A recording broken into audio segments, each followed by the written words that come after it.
If you have built a product and you have released it into the market and it is not able to take off, the problem might not be the features, the problem might be something else. So the problem actually might be the label you have given your product.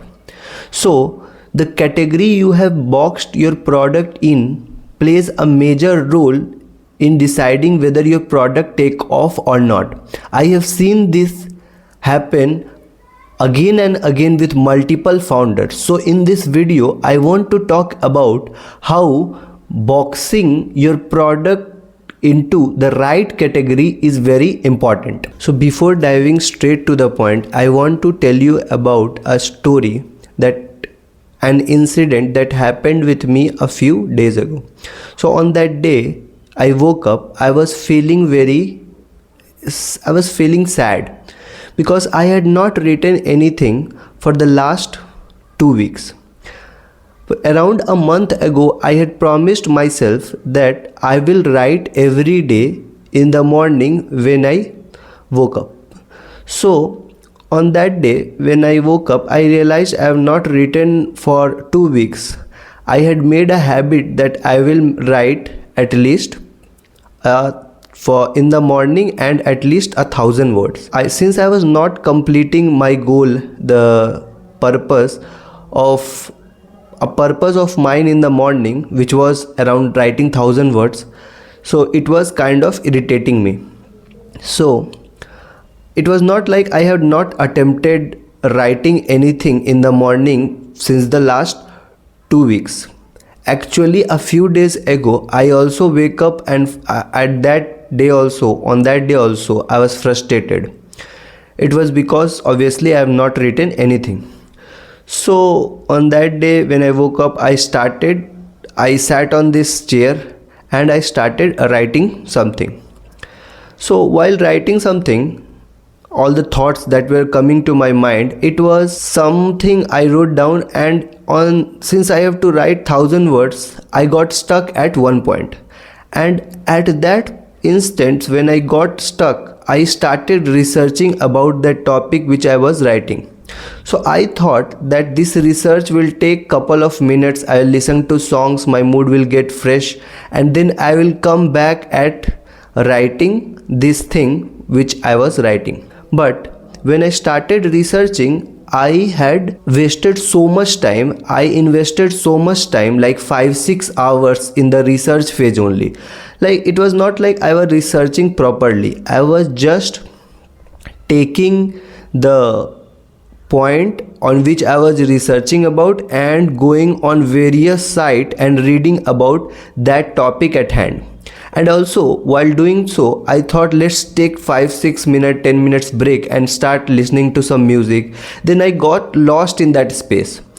So I wasted 5-6 hours. So today also, on that day when I was thinking about all of this, I was worried about that past incident. Even though all of those things was going in my mind, I still started writing on that day also.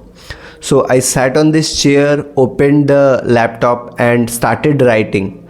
But at one point, while I was trying to write all the things, at one point I was also stuck, just like I was stuck on the last day. But today I promised myself that I will complete the article or the writing in 1 hour. So I did something strange which I was not in a habit of doing. So whenever I got stuck, I started leaving a gap. Like, if I wrote something down and I don't know about that topic in hand, I stopped going into the research mode. Like, let's research about that topic and let's dive deep in the topic and read different articles, maybe a book or reference a book.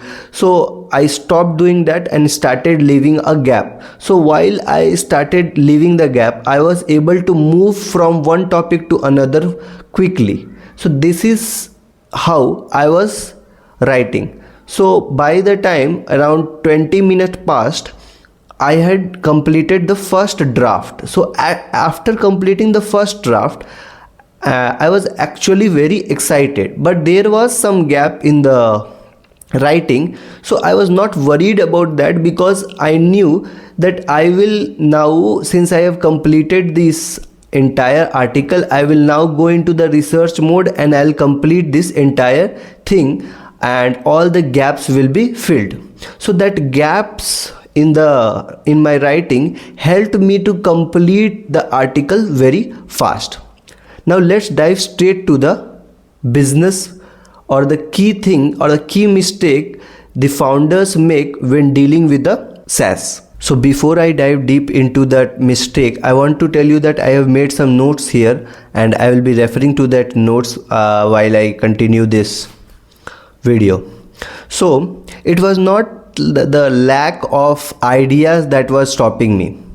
When I was writing, it was not that ideas, I had no idea and it was stopping me. I had the ideas in my mind, but actually I was overthinking about the idea and the topic at hand. That is why whenever I got stuck at one point, I used to visit the different website and refer books.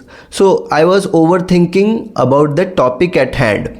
So that's what trapped thinking looks like. My thinking was trapped, that if I don't go into the research mode and I don't look up that topic, I will not be able to write anything after this.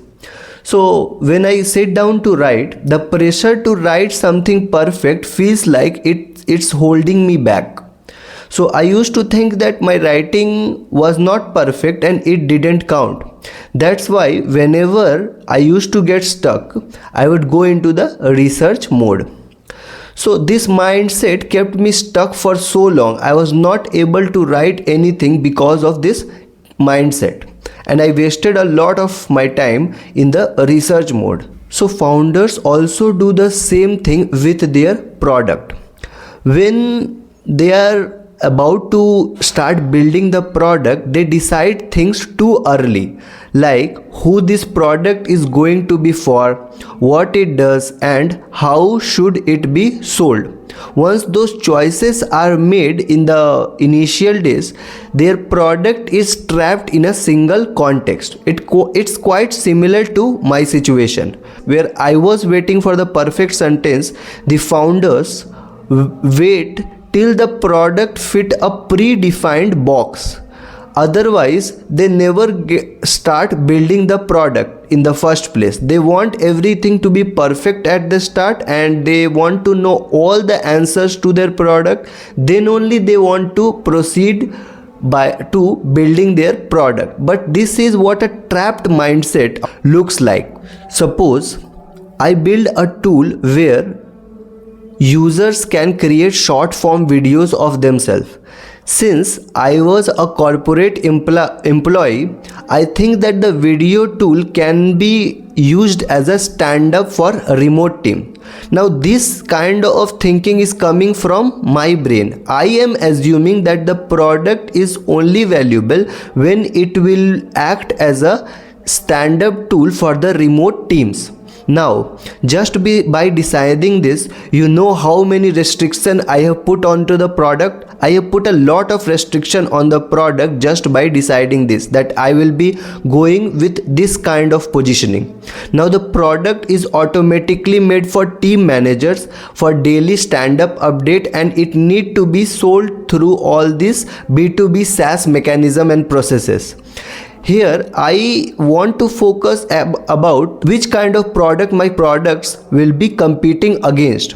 Actually, my product is going to be in the crowded market and competing with companies like Slack, Teams, Microsoft Teams, and various other tools in the stand-up tool for remote teams niche. Now think about the situation I have put on to my product. Like, I have trapped my product inside my own thinking. Since I assumed things on my own, the product had been trapped entirely in a single context. Now competing with these kind of companies is very harder, because they have actually a lot of money to put behind their product, and at the start competing with them is going to be harder, and growth is going to be very slow compared to other companies. The same product can be categorized into different things. It can be a video email for sales rep, it can be a creator engagement platform, it can be a classroom feedback app. But just because I has a pre-existing belief that this product only exists for remote remote employee for the doing stand-up on the day-to-day basis, so this product has been trapped into a single context, and this context had been created by me without any market validation. So this is one of the key mistake all the founders make,